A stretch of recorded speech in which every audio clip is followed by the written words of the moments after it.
Muito boa noite e seja bem-vindo ao CDD News, telejornal semanal do CDD Youth TV. Acompanhe daqui a pouco no espaço de análise uma entrevista exclusiva com Arsénio Amos, o jovem influenciador digital, sobre o encontro que houve nesta semana com o governo, que reuniu alguns influenciadores digitais em Maputo. Agora sim, vamos aos destaques da semana. Filipe News visita produtores de arroz que não beneficiaram de nenhuma assistência do Sustenta. Conselhos cristãos de África Austral lançam apelo internacional para uma intervenção na crise humanitária em Cabo Delgado. 6 anos do assassinato de Gilles Sistak, Rede Moçambicana de Defensores de Direitos Humanos exige justiça sobre o caso. O governador de Cabo Delgado destaca a importância de colocar a província no centro do debate sobre direitos humanos. Fortalecimento do apoio de nível provincial para a implementação dos princípios voluntários sobre segurança e direitos humanos em Cabo Delgado foi o tema do segundo webinar organizado pelo CDD no âmbito da iniciativa apoiada pelo governo do Reino Unido e que visa promover e facilitar a implementação efetiva dos princípios voluntários sobre segurança e direitos humanos em Moçambique, com particular enfoque na província de Cabo Delgado, para minimizar os riscos de abusos de direitos humanos e incidentes relacionados à segurança nas comunidades e promover a transparência e as boas práticas de responsabilidade social corporativa.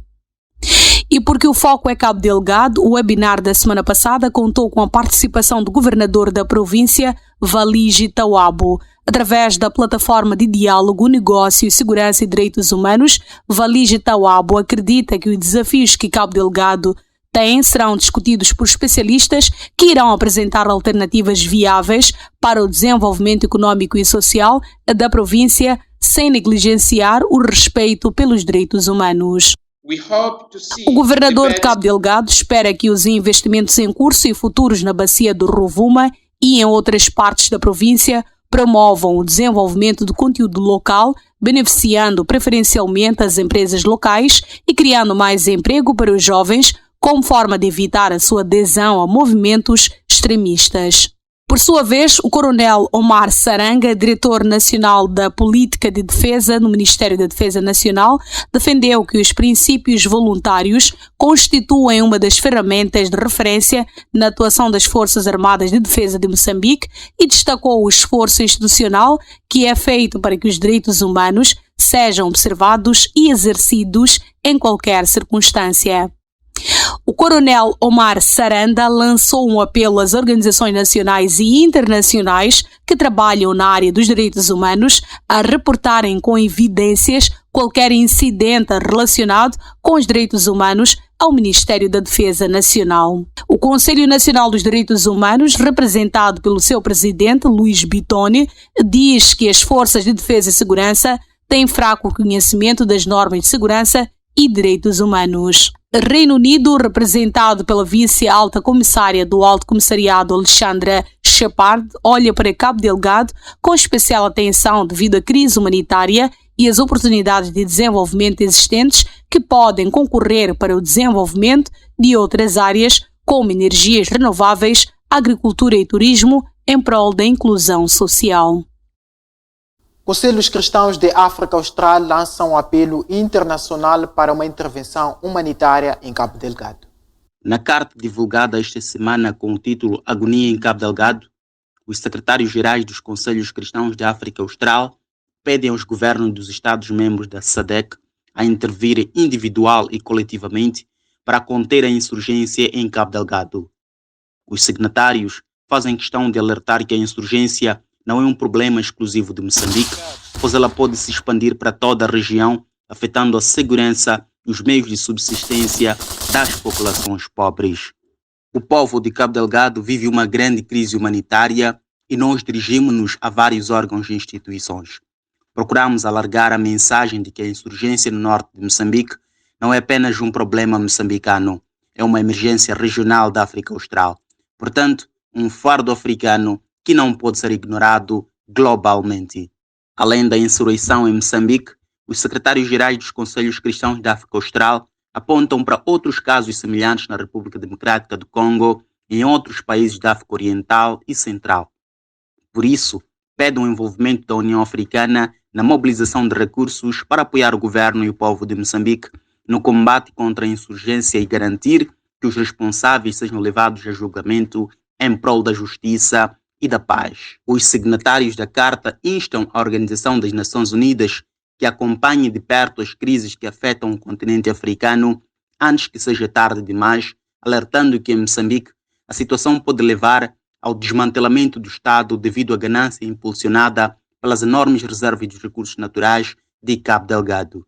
Ao governo de Moçambique, a FOCISA lança um vigoroso apelo no sentido para que assuma o controlo e a responsabilidade pela segurança e proteção dos seus cidadãos. A complexidade da situação socioeconômica e humanitária em Cabo Delgado é também um desafio de governação e militar, exigindo proatividade por parte do governo. No entanto, ficamos a saber que o governo de Moçambique parece ambivalente em reconhecer a gravidade da situação, tendo por várias vezes minimizado o problema como uma questão de criminalidade. Apelamos para que haja coragem de agir com o nível de engajamento necessário. E porque Cabo Delgado concentra grandes projetos da indústria extrativa, a FOCISA defende que as empresas envolvidas na extração de recursos naturais devem contribuir na busca de soluções duradouras para a província e não se limitar apenas em questões de segurança das suas operações. A crise humanitária em Cabo Delgado afeta perto de 600 mil pessoas que foram forçadas a abandonar suas casas devido à insegurança. A maioria dos deslocados encontrou refúgio nos distritos do sul de Cabo Delgado, incluindo na capital Pemba, e outros estão nas províncias de Nampula, Niassa e Zambésia. Desde o início da insurgência em outubro de 2017, registros não oficiais apontam para cerca de 2.000 pessoas assassinadas. Agora sim, numa corrida para mostrar os resultados do Sustenta, o presidente da República visita produtores de arroz que não beneficiaram de nenhuma assistência do projeto Sustenta na província de Zambésia. Depois da fotografia em que Celso Correia aparecia pendurado num trator agrícola com roupas cheias de lama, no exercício de propaganda política para dar vida ao programa Sustenta, desta vez foi o presidente da República que foi arrastado a visitar campos de arroz de Namacurra na semana passada. Em declarações à imprensa, Filipe News disse que teve que alterar a sua agenda de trabalho na Zambésia para inteirar-se das ações em curso no quadro do programa Sustenta.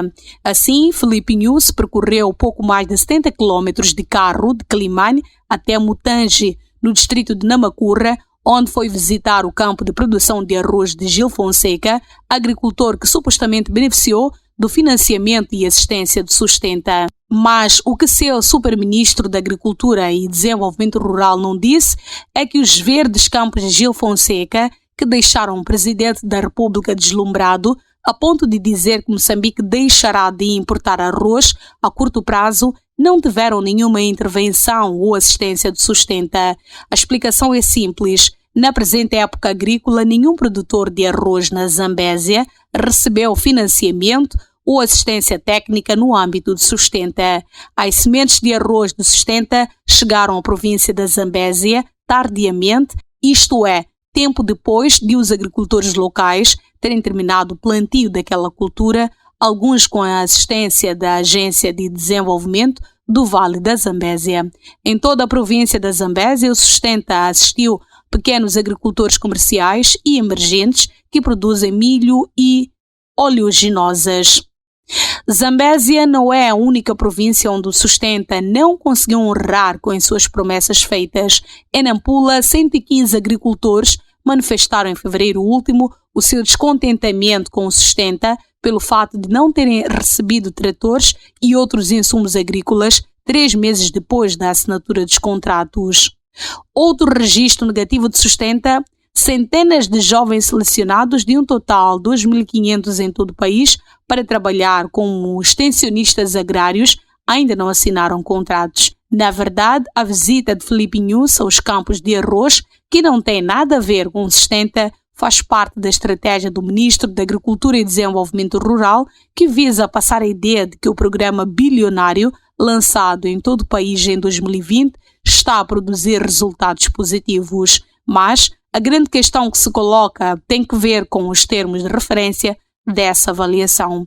O sucesso de um programa agrário não se mede em função da tonalidade dos campos de cultivo exibidos na imprensa. Campos verdejantes até podem ser um excelente expediente mediático para a obtenção de ganhos políticos, mas nunca serão critério de avaliação do sucesso de uma campanha agrária. 6 anos do assassinato de Gilles Sistak, a rede moçambicana de defensores de direitos humanos recorda os moçambicanos e exige justiça. Mais do que um assassinato, a imagem chocante e revoltante de um ser humano crivado de balas e tombado no asfalto da Avenida Eduardo Mondlane, em pleno centro da capital de Maputo, na manhã de 3 de março de 2015, simbolizava o início de uma espiral de violência contra defensores dos direitos humanos e acadêmicos. 6 anos depois, as instituições de justiça ainda não esclareceram este crime hediondo.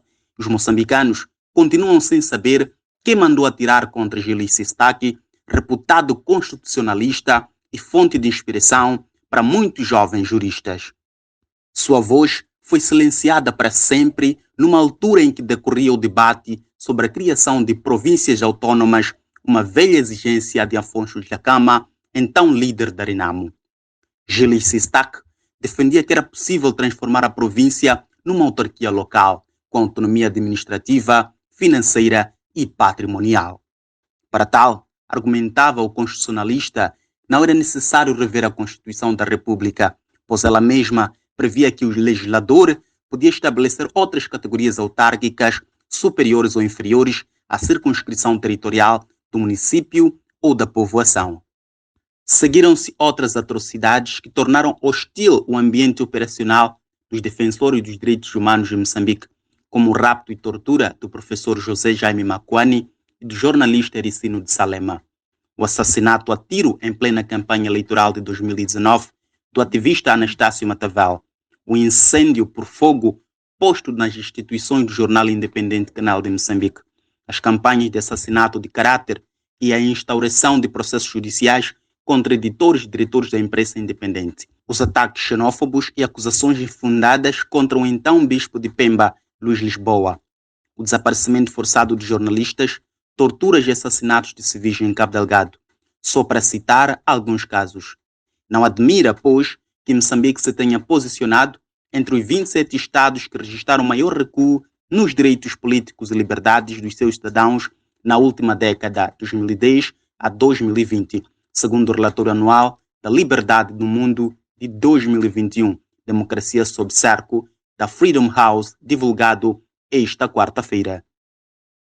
Agora sim, passamos para o nosso espaço de análise. Conforme eu disse no início, hoje vamos analisar o encontro realizado pelo secretário de Estado da Juventude e Emprego, Sua Excelência Oswaldo Petersburg, e que juntou jovens influenciadores digitais para debater sobre experiências e boas práticas de comunicação e gestão de informação sobre a Covid-19, assim como o papel dos influenciadores digitais para as boas práticas. É uma boa iniciativa porque mostra por parte do governo que o governo quer se aproximar mais dos jovens, mas ao longo da semana acompanhamos nas redes sociais vários jovens indignados com a forma como este processo de seleção foi feito. E para falar sobre isso, hoje recebo um estudo Arsênio Amos, mais popularmente conhecido por Beleza e Pessoa, que vem nos ajudar a olhar para esta situação. Que passo desde já a cumprimentar. Arsênio, seja bem-vindo ao nosso espaço. Muito obrigado. Que eu me sinta bem-vindo mesmo e eu espero que todas as perguntas sejam muito bem respondidas e eu estou aqui dizer a todos os internautas que vamos ter uma conversa muito bem saudável e produtiva. Exato. Uma vez que o governo convidou esse grupo para participar de uma das suas reuniões, considera-se que o governo reconhece esta área ou esta atividade como uma profissão. Agora, a questão que eu lhe coloco, de que forma pode ser feito esse reconhecimento? E de que forma pode ser mais inclusivo para que todos os jovens no país sintam-se essa oportunidade que o governo está a ter? É assim, a primeira coisa, quando tu queres unir pessoas, tu crias numa primeira fase uma associação. Essa é uma primeira coisa. E depois as pessoas se registram lá na associação. E com certeza essas mesmas pessoas têm que pagar uma certa taxa lá na associação para poderem fazer parte da associação. E que tudo que vier em nome de influenciadores digitais terá que passar lá dentro da associação, ser gerido e ser distribuído por todos, entende? Só que o que nós estamos a observar aqui é uma tendência de não se respeitar essa... Acho que aqui usa-se mais contato, tipo, eu conheço mais este, eu conheço mais este. Eu acho que, eu lhe digo, o que fez com que não me convidassem, não porque eu tenho um nível muito grande de influência. E acredito eu que seja por causa da minha verticalidade, que é, eu sou muito frontal, digo aquilo que eu vejo, aquilo que eu penso, aquilo que eu sinto, aquilo que eu acho que é real, sem me importar com a opinião dos outros, entende? Então, isso de certa forma, eu chego a achar que o encontro não era um encontro assim tão saudável, conforme nós devamos imaginar. Tanto é que acabei fazendo um vídeo e eu disse que aquilo ficou mais um encontro político do que qualquer outra coisa que nós possamos imaginar cá. Entende? Eu ainda disse coisas lá nas minhas intervenções que é para as pessoas poderem ficar atentas, entende? E nós estamos próximos a uma outra fase de eleições daqui a pouco e que não se devam espantar as pessoas em verem esses mesmos jovens a fazerem campanha, entendes, né? Por quê? Porque agora está-se a procurar uma forma de amor. Porque nós somos o poder, nós temos poder. A rede social é uma coisa que tem poder. Então, se eles tivessem que reconhecer isto como profissão, eles teriam que ter o Facebook aqui. Eles teriam que ter o YouTube aqui. Será que seria uma estratégia por parte do partido no poder de preparar as próximas eleições através deste grupo que é muito influente? Se nós formos analisar, sim. Por quê? Porque eles não carregaram pessoas que tenham opiniões próprias.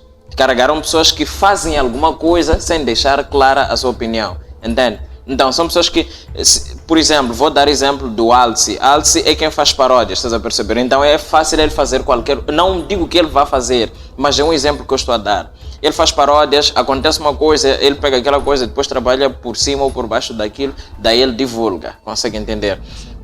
Então, formadores de opinião, aqueles que escrevem, vamos lá, aqueles que escrevem as matérias e depois analisam as mesmas, daí começam a comentar em torno das mesmas.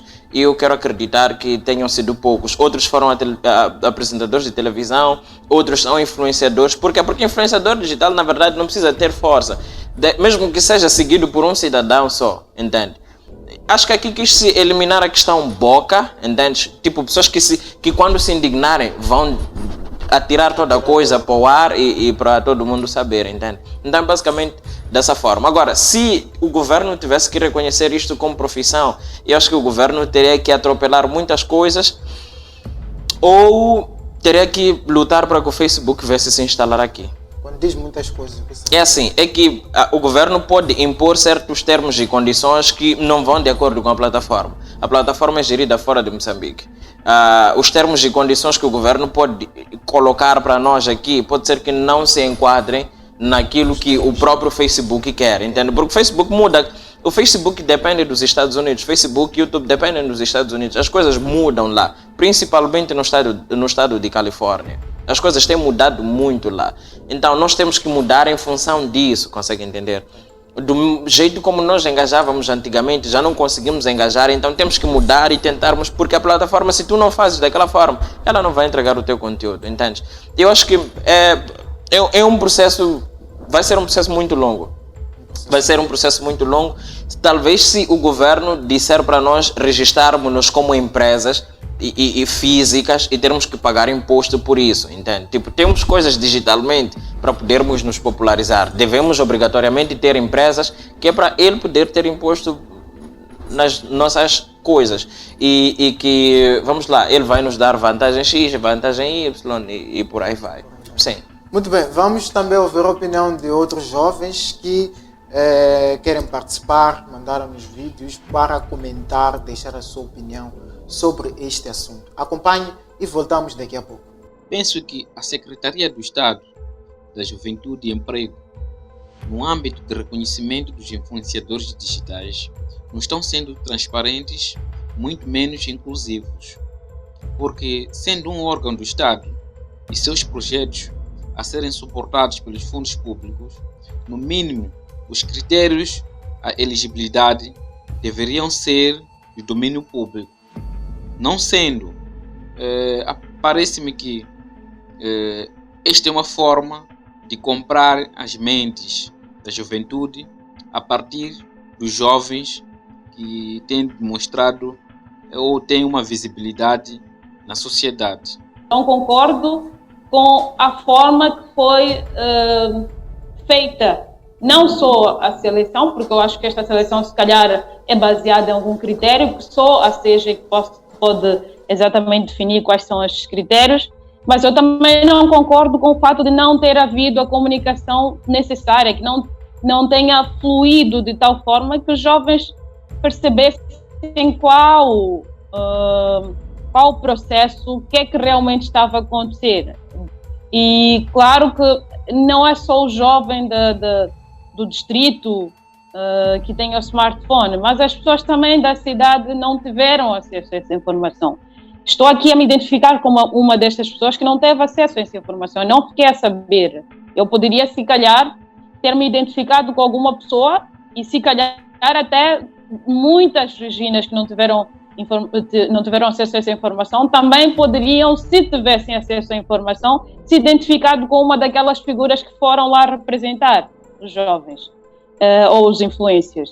Então, volto sempre a dizer, o maior problema aqui foi a comunicação, a falta de comunicação. Não fluiu de tal maneira que as pessoas pudessem se identificar.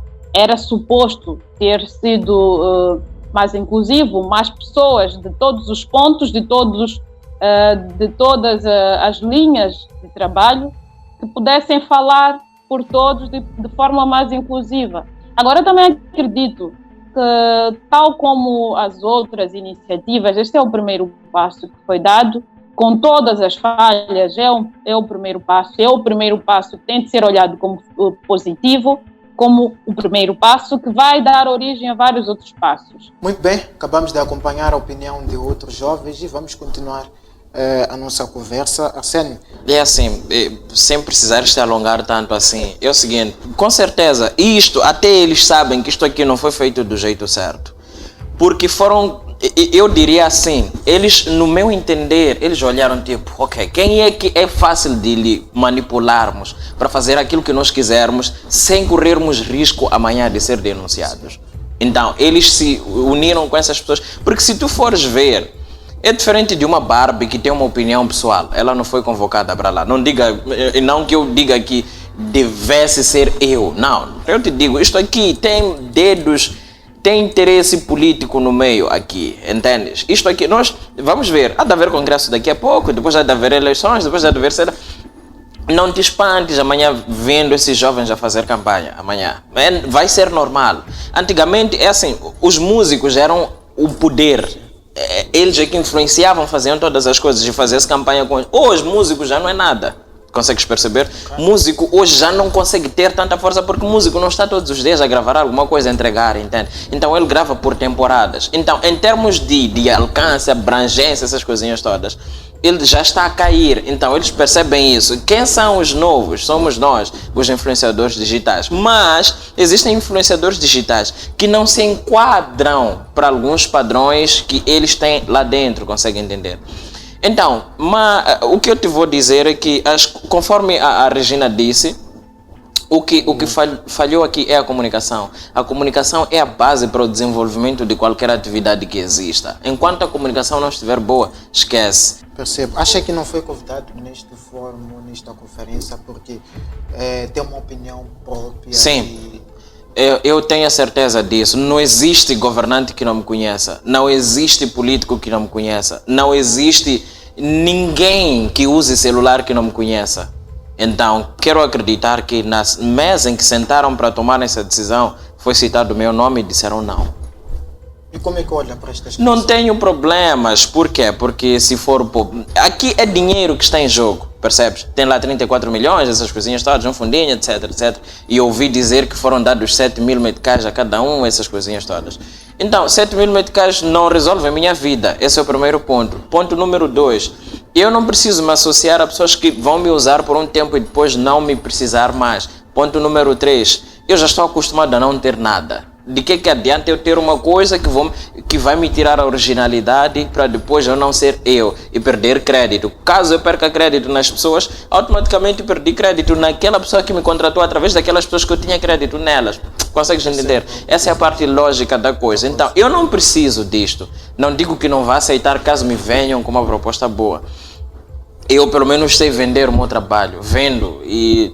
Por acaso, tem sido difícil eu encontrar pessoas que realmente paguem, porque eu cobro aquilo que é diretamente proporcional ao meu esforço. Eu não ia vender por ideias do futuro, não. Ideias do futuro são as que eu tenho, não ideias dos outros do futuro. As minhas ideias do futuro, eu me venderia por elas. Mas ideias dos outros do futuro, não me vendo por elas. Ouvimos numa das intervenções aqui que o governo, ou um dos jovens acusava o governo de que ele quer comprar mentes dos jovens através deste processo. Eu não diria comprar, no entanto, que comprar, mas é assim, é que se eu quero entrar para a tua casa, teus filhos não falam minha língua, mas tu falas minha língua, eu tenho que conversar contigo.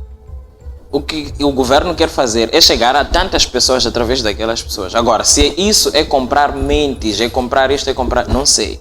Mas o que eu digo é que eles querem chegar àquelas pessoas através daquelas pessoas, assim, aquele grupo pequeno de pessoas.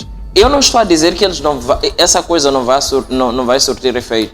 Pode vir a surtir efeito, mas devemos considerar esse fator. E de que forma a juventude pode olhar para esta questão, pode lutar para transformar isso e ser um país mais democrático? Eu costumo dizer assim, cada cidadão é uma empresa, cada jovem é uma empresa.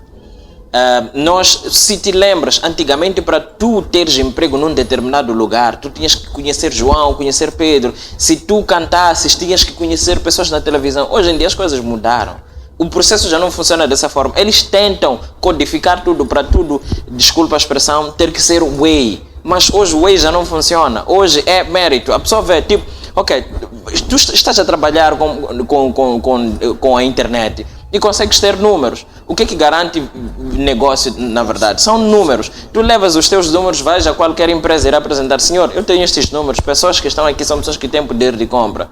Então, automaticamente tu começas a fazer negócios sem te preocupares com absolutamente nada, entendes?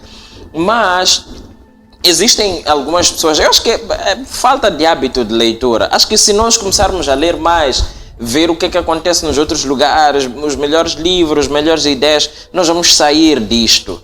Nós vamos parar de pensar pequeno. Eu me lembro de já ter recusado um dinheiro que era muito, que eu ia ter por pouco tempo, aceitar ficar com as minhas poucas coisas, porque eu sei que as minhas poucas coisas, a curto, médio, longo prazo, vão ter mais do que eu teria tendo que depender de uma certa coisa. Então, em linhas gerais, o que eu diria seria, acho que o governo precisa de pessoas que pensem de uma forma moderna, entende? E precisa.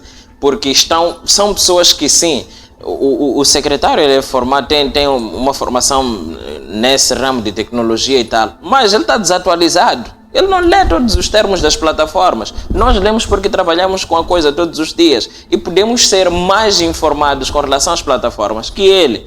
Ele talvez saiba montar software, gerir isto, etc, etc. E que ele não tenha conhecimento em outras coisas, entende?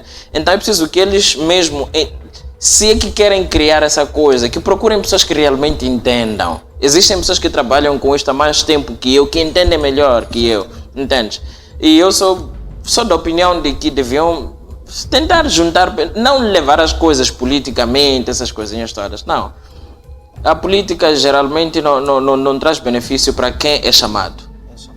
Traz benefício para quem chama só. Arsênio, muito obrigado por ter aceito o nosso convite. Agradeço eu.